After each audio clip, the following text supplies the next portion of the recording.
हमारे मोहल्ले में एक अपाहिज लड़का अपनी खूबसूरत बहन के साथ रहता था। आज तक किसी भी इंसान ने उस लड़की को बाहर निकलते नहीं देखा था और ना ही मैंने देखा था। मोहल्ले के लोग कभी कभार उसको बाहर निकलते देख लेते थे, लेकिन उस लड़की का चेहरा नहीं देख पाए थे। मोहल्ले के सभी लोगों को उसकी खूबसूरत आंखों के पीछे छिपे चेहरे को देखने की बहुत उत्सुकता थी। ऐसे ही मेरे दिल में भी बहुत उत्सुकता थी कि मैं उस लड़की का चेहरा देखूं। वो लड़की जब भी घर से बाहर निकलती तो उसके चेहरे पर मास्क होता, सिर्फ आंखें ही बाहर दिखाई देती थीं।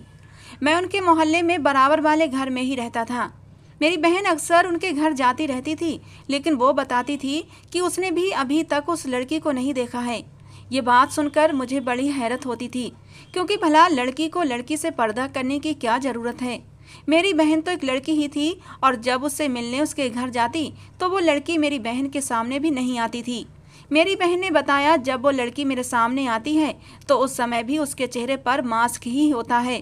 बिना मास्क के वो किसी के भी सामने नहीं जाती और ना ही किसी से बात करती है। उस लड़की का भाई, वो भी ठीक से चल फिर नहीं पाता था। उन दोनों बहन भाई के अलावा उनके घर में कोई नहीं था, ना उस लड़की की माँ, ना बाप, ना कोई दूसरा बहन भाई। वो लड़का अकेला ही काम पर आते जाते नजर आता था। वो लड़का ठीक से चल फिर नहीं पाता था, व्हील चेयर पर बैठकर चलता था।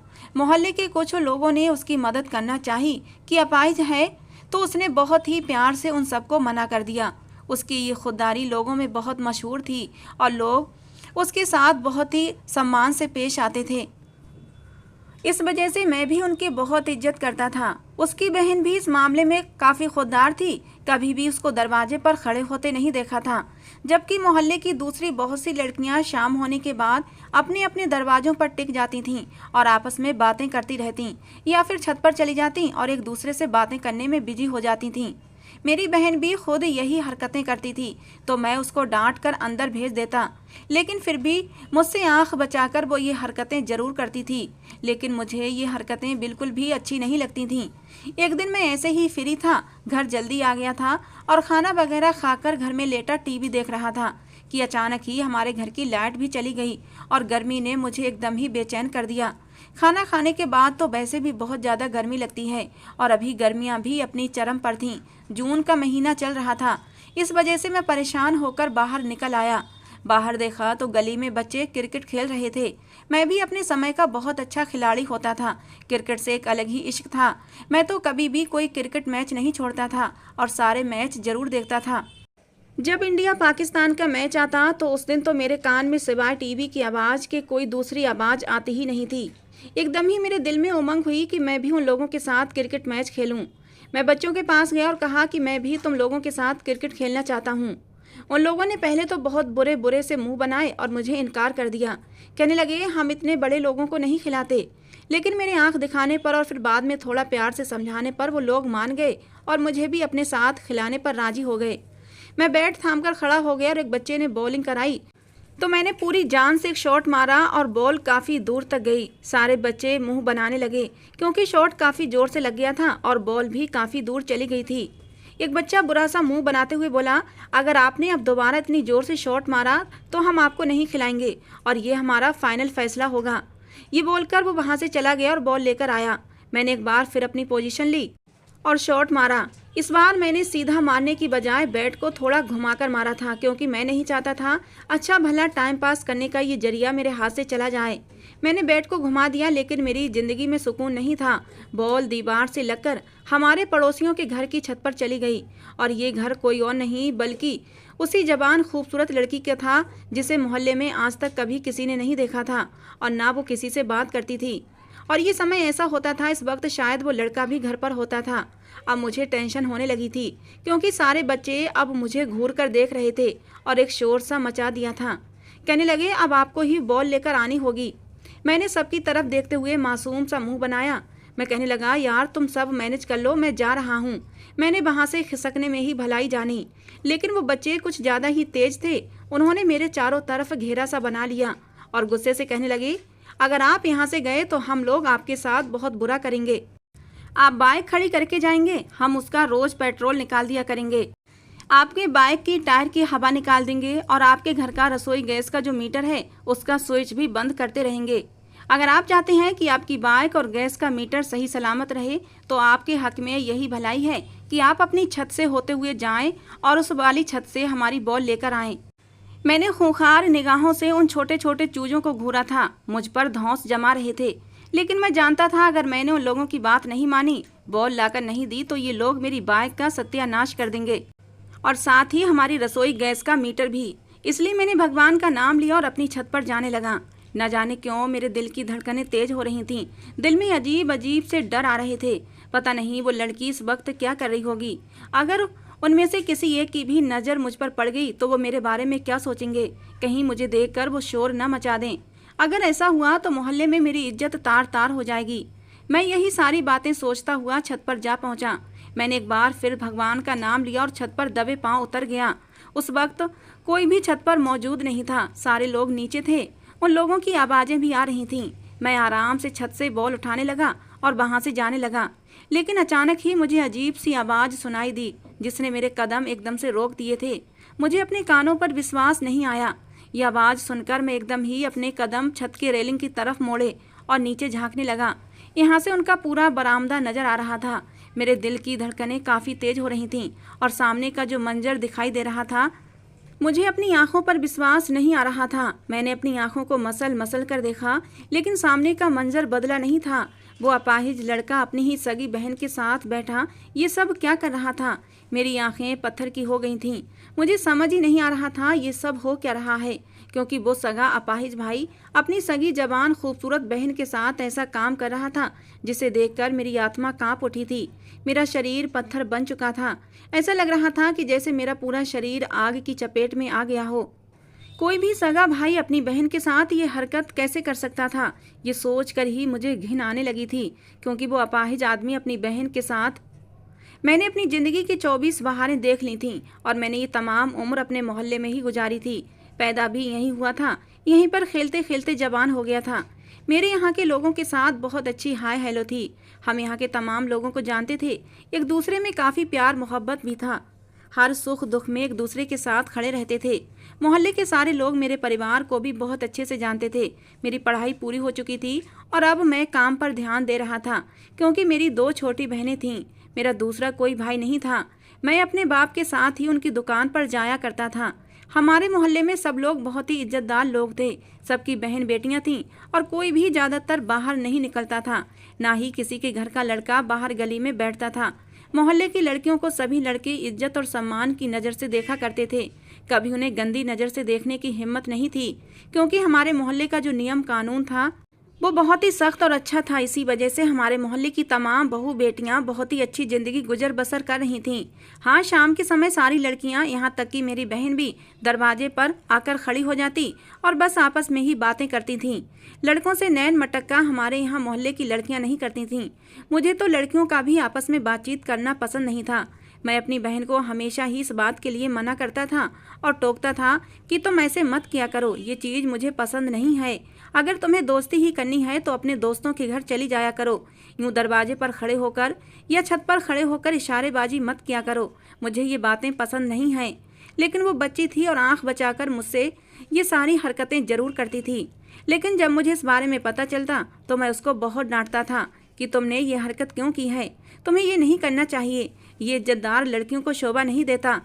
अक्सर मैं अपने मोहल्ले की उस लड़की के बारे में ज़रूर अपनी बहन को मिसाल देता कि वो भी तो लड़की है, लेकिन कभी दरवाजे पर खड़ी नहीं होती। और उन लोगों को हमारे इस मोहल्ले में रहते हुए काफ़ी समय भी गुजर चुका था, लेकिन आज तक उनका चेहरा भी किसी अजनबी इंसान ने नहीं देखा था। अगर वो कभी बाहर जाती तो बहुत ही ढंग के कपड़े पहनकर जाती थी और चेहरे पर भी मास्क होता था। किसी ने आज तक उस लड़की का चेहरा नहीं देखा था। उसकी आंखों से और उसके हाथों से महसूस होता था वो बहुत ज़्यादा खूबसूरत है। मास्क लगाने के बाद उसके चेहरे का जो हिस्सा बच जाता था और हाथों को देखकर यही महसूस होता था कि उसका रंग बहुत ही गोरा है, दूध की तरह सफ़ेद। और जब अपनी बहन को मैं समझाता कि तुम उस लड़की से ही कुछ सीखो, कितनी सभ्य और संस्कारी लड़की है। मेरी बहन मेरी नसीहतों को कभी कभी सर झुकाकर सुन लेती और कभी कभी जब मैं उसको ज़्यादा ही डांटता तो उस लड़की की मिसाल देता तो वो चिढ़ जाती थी। ये तो एक नेचुरल सी बात है, किसी भी लड़की के सामने किसी दूसरी लड़की की तारीफ की जाए तो उसे बर्दाश्त नहीं होता। ऐसा ही मेरी बहन के साथ होता था। कभी कभार तो मैं उसकी इस बात को हंसकर टाल देता और कभी कभी बहुत ज़्यादा सख्ती से पेश आता था। मेरी माँ मुझे यही कहती है कि वो छोटी है, उसकी सारी सहेलियाँ इसी मोहल्ले में रहती हैं, उनसे ही बातें करती है। लेकिन मुझे पसंद नहीं था। मैंने माँ से भी कहा कि इसे समझाओ कि अपनी सहेलियों के घर चली जाया करे या उन्हें अपने घर बुला लिया करे, लेकिन इस तरह छत पर खड़े होकर इशारेबाजी ना किया करे। मैं अपनी माँ के सामने भी उस लड़की की चर्चा लेकर बैठ जाता तो माँ कहती, हर कोई एक जैसा नहीं होता, हर किसी का नेचर अलग अलग होता है। हाँ, मैं मानती हूँ उस लड़की को आज तक किसी ने नहीं देखा, बहुत ही सभ्य संस्कारी बच्ची है, लेकिन आज के ज़माने में जिस तरह से वो रहती है ऐसे कोई नहीं रह सकता। उस लड़की की खुददारी पूरे मोहल्ले में फैली हुई है और उसका भाई भी अपाहिज है, लेकिन उन लोगों ने कभी भी अपनी मर्यादा फलांगने की कोशिश नहीं की है, बल्कि खुद को सैंत सैंत कर रखती थी। मोहल्ले के सभी लोगों को उसकी आदतें पसंद हैं, लेकिन इसका ये मतलब नहीं कि मोहल्ले की हर लड़की उसके रंग में रंग जाएगी। माँ की बात सुनकर मैं चुप हो जाता। कभी कभी मेरे दिल में भी उमंग आती कि मैं उस लड़की का चेहरा जरूर देखूं। ऐसे ही एक दिन मैं शॉप पर काम कर रहा था कि पापा ने मुझे जल्दी घर भेज दिया कि मैं खाना वगैरह खाकर थोड़ी देर आराम कर लूं और फिर वापस शाम तक दुकान पर आ जाऊं। वैसे तो मैं ज़्यादातर घर नहीं आता था क्योंकि मुझे काम करना ज़्यादा पसंद था, फ्री रहना मुझे अच्छा नहीं लगता था। लेकिन उस दिन काम कुछ ज़्यादा ही कम था, इस वजह से मैंने घर आने में ही भलाई जानी। घर आने के बाद मैंने खाना वगैरह खाया और अब मैं सुकून से बैठा टीवी देख रहा था। लेकिन मेरा ये सुकून बिजली विभाग वालों को पसंद नहीं आया और उन्होंने फ़ौरन ही मेरे सुकून को बर्बाद करते हुए लाइट बंद कर दी। लाइट बंद हो जाने की वजह से घर में बहुत ज़्यादा गर्मी हो गई थी। हम मिडिल क्लास घराने से संबंध रखते थे, हमारे घर में इन्वर्टर वगैरह भी नहीं था। लाइट के जाते ही पंखे बंद हो गए और फिर गर्मी के मारे मेरा बुरा हाल हो गया था। गर्मी की वजह से एक पल भी मैं घर में बैठ नहीं पाया। परेशान होकर बाहर निकल आया। बाहर आते ही मैंने बच्चों को बैट बॉल खेलते देखा तो बचपन से दबी मेरे अंदर क्रिकेट खेलने की ख्वाहिश मचलने लगी थी। इसी वजह से मैंने उन बच्चों से कहा कि मैं भी तुम लोगों के साथ खेलना चाहता हूँ। पहले तो उन लोगों ने मुझे मना कर दिया, लेकिन कुछ ज़्यादा ही जिद करने के बाद वो लोग राजी हो गए। इस वजह से मैं ज़बरदस्ती फर्स्ट बैटिंग उन लोगों से ले ली। मेरी पहली बॉल बहुत दूर गई थी। दूसरी बार उन लोगों ने मुझे वार्न कर दिया कि अगर बहुत ज़्यादा दूर गई तो हम तुम्हें नहीं खिलाएंगे। इस वजह से दूसरी बार जब मैंने शॉट मारा तो बैट थोड़ा सा घुमा दिया था और बॉल दीवार से लगकर ऐसी उछली कि बराबर बालों की छत पर चली गई। यानी हमारे घर के बराबर में जो वो जवान खूबसूरत लड़की का घर था उनकी छत पर चली गई। ये सब कुछ देखकर मैं तो वहाँ से खिसक जाना चाहता था। मुझे पता था ये शैतान बच्चे मुझे बिल्कुल भी नहीं छोड़ेंगे और मेरे सोचने के ठीक अनुसार उन लोगों ने मुझे घेर लिया और मुझे धमकी देने लगे। मैंने तो उन लोगों को पैसे भी देना चाहे कि तुम लोग जाकर नई बॉल ले आओ, लेकिन उन्होंने मेरी एक न सुनी। कहने लगे हमें अपनी वही बॉल चाहिए। मुझे मजबूरन छत पर आना पड़ा और दीवार फलांग कर उनकी छत पर उतर आया। मेरे दिल में डर भी आ रहा था कि कहीं कोई मुझे देख न ले और मुझ पर कोई गलत इल्ज़ाम न लगा दे, क्योंकि इस तरह शरीफ लड़की की छत पर आना, वो भी शाम के समय, बड़ा ही अजीब लग रहा था। अगर मोहल्ले के लोगों को पता चल जाता तो मेरी इज्जत खराब हो जाती। मेरे बारे में, मेरे किरदार के बारे में लोग 100 बातें बनाते। हो सकता था मेरे घर भी इस बात की शिकायत चली जाती। मेरे पापा तो गुस्से के बहुत ही तेज थे। वो मेरी इस शिकायत पर मेरी हालत ही ख़राब कर देते। ये सारी बातें सोचते हुए मैं छत पर आ गया था। मैंने पूरी छत पर नज़र दौड़ाई। बॉल मुझे कहीं नज़र नहीं आ रही थी। बहुत मुश्किल से मुझे बॉल दिखाई दी। उसे उठाकर मैं जैसे ही पलटने लगा, मुझे अजीब सी आवाज़ एक लड़की की आई थी कि मोबाइल को ठीक से पकड़े, मेरा एक्शन ख़राब हो रहा है। ये बात सुनकर मेरे कदम एकदम ही रुक से गए थे। मुझे अपने कानों पर विश्वास नहीं आया। नीचे तेज आवाज़ में एक मोबाइल पर गाना बज रहा था और वो अपाहिज लड़का मोबाइल को ध्यान से पकड़े बैठा था। मुझे समझ नहीं आ रहा था कि नीचे ये क्या काम हो रहा है। उस लड़की के चेहरे पर अब कोई मास्क नहीं था। वो लोग टिकटॉक की वीडियो बना रहे थे। वो लड़की सामने खड़ी होकर डांस कर रही थी और वो लड़का उसकी वीडियो बना रहा था। वही लड़की जो बाहर निकलते हुए खुद को छुपा लेती थी, अंदर घर में बेहुदा कपड़े पहने अश्लील गानों पर वीडियो बना रही थी और अपने शरीर को दुनिया के सामने पेश कर रही थी। वो लड़की वीडियो बना रही थी और वो लड़का मोबाइल हाथ में पकड़े वीडियो शूट कर रहा था। साथ ही साथ लड़की के शरीर के कपड़े ठीक कर रहा था, यानी कि उसकी खूबसूरती को और भी उभारने की कोशिश कर रहा था। वो लड़की बहुत ज़्यादा खूबसूरत थी। मेरे सर पर तो पहाड़ टूट पड़े थे। भला कोई भाई अपनी बहन की ऐसी वीडियो कैसे बना सकता था? कहाँ मैं अपनी बहन को बाहर दरवाजे पर आने के लिए मना करता था और कहाँ ये लड़की जो घर के अंदर बैठी ऐसी वीडियो बनाकर सोशल मीडिया पर डाल रही थी। और उन सब में उसका खुददार भाई भी साथ दे रहा था। वीडियो बनाते बनाते उस लड़की की नज़र ऊपर गई। मैं उन लोगों को बहुत ही गौर से देख रहा था। उसने ऊपर देखा तो एकदम से हड़बड़ा गई और कहने लगी, आकाश ऊपर देखो, कोई लड़का खड़ा है। मैं उस लड़की की बात सुनकर एकदम पीछे हो गया, क्योंकि मैं नहीं चाहता था कोई भी बात मेरे बारे में बने बिगड़े। मैं फौरन ही उनकी दीवार फलांग कर अपने घर आ गया और नीचे आकर उन शैतान बच्चों को बोल देते हुए गुस्सा करने लगा कि दफ़ा हो जाओ, मेरे दरवाजे की तरफ कोई भी नहीं खेलेगा। वो लोग मेरी बात को नज़रअंदाज करके अपने गेम में मगन हो गए। मैं भी वहाँ से चला गया, क्योंकि मेरा दिल नहीं चाह रहा था मैं उस आदमी का सामना करूं जो दुनिया के सामने बहुत ज़्यादा खुददार बनता है, लेकिन अंदर ही अंदर अपनी बहन से मुजरा करवा रहा था और लोगों के सामने पेश कर रहा था। आज मुझे अपनी बहन बहुत अच्छी लगने लगी थी, क्योंकि वो कोई ऐसा काम नहीं करती थी जिससे कि लोगों के सामने हमारी नाक कटे। अभी मैं अपने घर की तरफ कदम बढ़ाए ही थे कि वो अपाहिज आदमी अपने घर से निकला और लंगड़ाकर चलते हुए मेरे पास आ गया और मुझे आवाज़ देकर कहने लगा, रुक जाओ रोहन, तुमसे थोड़ी बात करनी है। मेरा दिल वहाँ रुकने को नहीं कर रहा था, लेकिन मैं उस इंसान की बात को टाल भी नहीं पाया और थोड़ी देर के लिए बाहर रुक गया। वो मुझे खूंखार नज़रों से घूरते हुए बोला, रोहन, मैं तुम्हें एक शरीफ लड़का समझता था, जिस वजह से मैं तुमसे बातचीत कर लेता था, लेकिन तुमने तो ये आज जो हरकत की है ना, मेरा बस नहीं चल रहा मैं तुम्हारे बाप के पास जाऊं और तुम्हारी शिकायत कर दूं। मेरा भी गुस्से से बुरा हाल हो रहा था। जिन लोगों को मैं इतना शरीफ समझता था, जिनकी इज्जत करते हुए मैं नहीं थकता था, जिनके घर की मिसालें मैं अपने घर में देता था, वो लोग इस तरीके से रहते थे। मैंने उसकी तरफ देखते हुए गुस्से से कहा कि तुम और तुम्हारी बहन जो गंदा खेल अपने घर में चला रहे हो ना, हमारी बहन बेटियों को भी खराब करोगे। तुम्हें जिसको भी बताना है जाकर बता दो, बल्कि ये काम मैं खुद करूँगा कि सारे लोगों को बिठाकर तुम्हारे इस कारनामे के बारे में बताऊंगा कि तुम्हारी बहन मोबाइल के सामने खड़ी होकर कैसे बेहुदा कपड़े पहनकर बेहुदा डांस करती है और तुम खुद अपनी बहन की वीडियो बनाते हो। वो मेरी बात सुनकर घबरा गया और मेरे कॉलर को पकड़ते हुए बोला, तुम्हें शर्म आनी चाहिए। एक तो तुम मेरे घर में झांकते हो और ऊपर से मुझ पर धौंस जमा रहे हो। हम जो भी करें अपनी चार दीवारी के अंदर कर रहे हैं। तुम कौन होते हो हमारे मामलों में दखल अंदाजी करने वाले? और फिर तुम अच्छी तरह से जानते हो कि वो लड़की वाला घर है, उसके बावजूद तुम हमारी छत पर आए और हमारे घर में झांक रहे थे। आने दो तुम्हारे बाप को, मैं तुम्हारी शिकायत करूंगा। मैंने कहा, मैं तो बहुत अच्छे से जानता हूँ कि वो लड़की वाला घर है, लेकिन शायद तुम नहीं जानते हो कि वो लड़की वाला घर है और वहाँ पर ऐसे काम नहीं होते। इसके बावजूद तुम अपनी बहन के साथ ये हरकतें करते हो। मैंने उसकी तरफ देखकर गुस्से से कहा, और आप जो ये बार बार एक ही बात बोल रहे हैं ना कि मेरे बाप को बताएंगे, मेरे बाप को बताएंगे, आपको जिसका दिल चाहे उसको बता देना। उसके बाद मैं ये सारी बातें लोगों में फैला दूंगा कि आप अपनी ही बहन के साथ गंदी गंदी वीडियो बनाते हैं। जो तुमने और तुम्हारी बहन ने शराफत का ढोंग हर तरफ फैलाया हुआ है ना, वो सब एक एक करके खोल कर सबके सामने लेकर आऊँगा।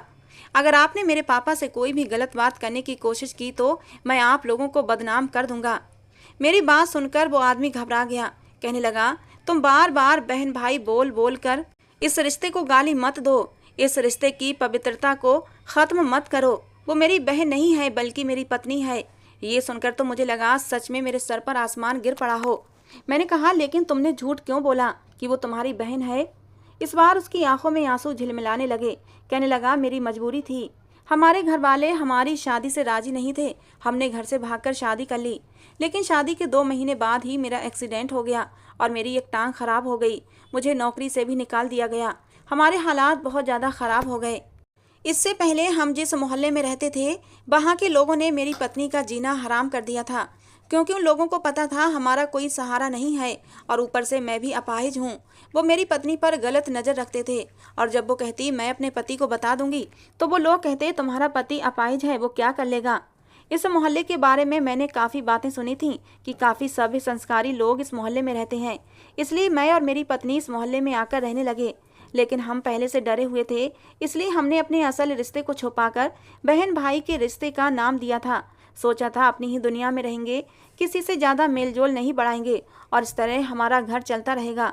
देखो, तुम किसी से कुछ मत कहना, हम जो भी कर रहे हैं मजबूरी में कर रहे हैं।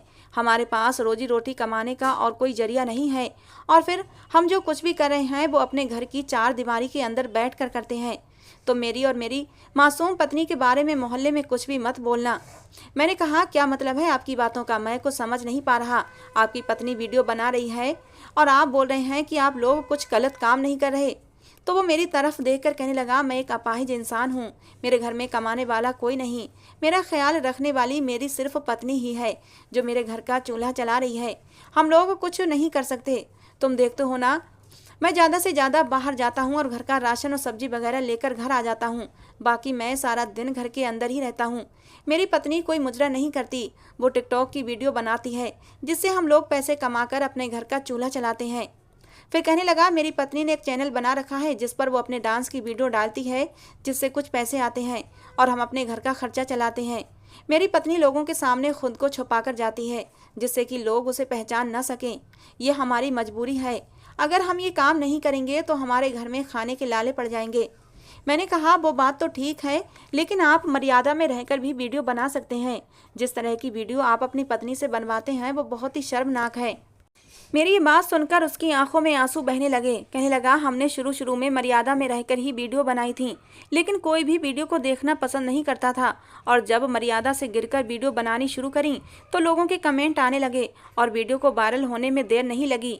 पहले जो लोग साफ सुथरी वीडियो को देखना पसंद नहीं करते थे, वो अब ऐसी बोल्ड वीडियो को बहुत देखते हैं और व्यूज़ भी काफ़ी आते हैं। लेकिन कमेंट भी आते हैं कि आप ऐसी वीडियो क्यों बनाते हैं, ये हमारे समाज को गंदा करती हैं। लेकिन हम भी मजबूर हैं।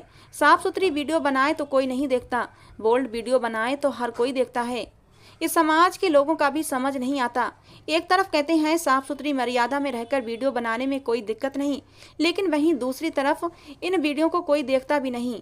और अगर शरीर की नुमाइश करके वीडियो बनाई जाए तो उन वीडियो पर भर भर कर लाइक, व्यूज़ और कमेंट आते हैं। आखिर हम जैसे लोग करें तो क्या करें? उस आदमी की बात सुनकर मैं सारी बात समझ गया था। ये तो हमारे समाज का धंधा था। अंदर से वो अश्लील वीडियो ही देखना पसंद करते हैं, लेकिन ऊपर से अपनी शराफत का झंडा जरूर लहराते हैं कि ऐसे लोगों पर एक्शन लेना चाहिए जो गंदी वीडियो बनाते हैं और समाज को गंदा करने वाली वीडियो को पसंद नहीं करते हैं। तो फिर उन्हें देखते क्यों हैं? उन्हें लाइक कमेंट करके उनके व्यूज़ क्यों बढ़ाते हैं? साफ़ सुथरी वीडियो को देखें, उन पर कमेंट करें, लाइक करें। लेकिन नहीं, साफ़ सुथरी वीडियो को तो कोई देखना भी पसंद नहीं करता। लाइक कमेंट करना तो दूर की बात है। आज सोशल मीडिया को खोलकर देख लो, जो भी समाज को गंदा करने वाली वीडियो होती हैं उन पर भर भर कर लाइक, कमेंट और व्यूज़ होते हैं। और जो सभ्य संस्कार से भरी वीडियोज़ होती हैं उन पर कम से कम व्यूज़ होते हैं। जो लोग अपने घर की रोजी रोटी चलाने के लिए सोशल मीडिया पर काम करते हैं, वीडियो बनाते हैं, धीरे धीरे वो शराफत का चोला उतार कर अपने शरीर को दिखाने लगते हैं और वीडियो बनाना शुरू कर देते हैं। लोगों की मजबूरी होती है। समाज की दोहरी सोच पर मुझे अफसोस हुआ था। उस आदमी की तरफ देखकर मेरा सारा गुस्सा झाग की तरह बैठ गया था। मैंने उससे कहा कि मैं आपकी छत पर कोई ताका झांकी करने नहीं गया था, बल्कि वहाँ मेरी बॉल गिर गई थी, वही उठाने गया था। आपकी पत्नी की आवाज़ सुनी तो यूं अचानक नीचे झांका और मेरी आंखों ने वो मंजर देख लिया था। आप निश्चिंत रहें, मैं आपकी कोई भी बात किसी को नहीं बताऊंगा। ये बोलकर मैं अपनी बाइक पर बैठा और बाइक स्टार्ट करके दुकान पर आ गया। दुकान पर आने के बाद भी मेरे दिमाग में उसी आदमी की बातें चल रही थीं और मुझे एहसास हो रहा था कि हर घर का अपना अपना अलग माहौल होता है। हर किसी की ज़िंदगी आसान नहीं होती और कभी कभी आंखों देखा भी सच नहीं होता। तो दोस्तों, आज की वीडियो आपको कैसी लगी ज़रूर बताना। पसंद आई हो तो प्लीज़ लाइक करना। रोज़ एक नई वीडियो देखने के लिए हमारे चैनल को भी सब्सक्राइब करना। मिलते हैं दोस्तों एक नई वीडियो के साथ। इस कहानी को अंत तक पूरा सुनने के लिए आप लोगों का बहुत बहुत धन्यवाद।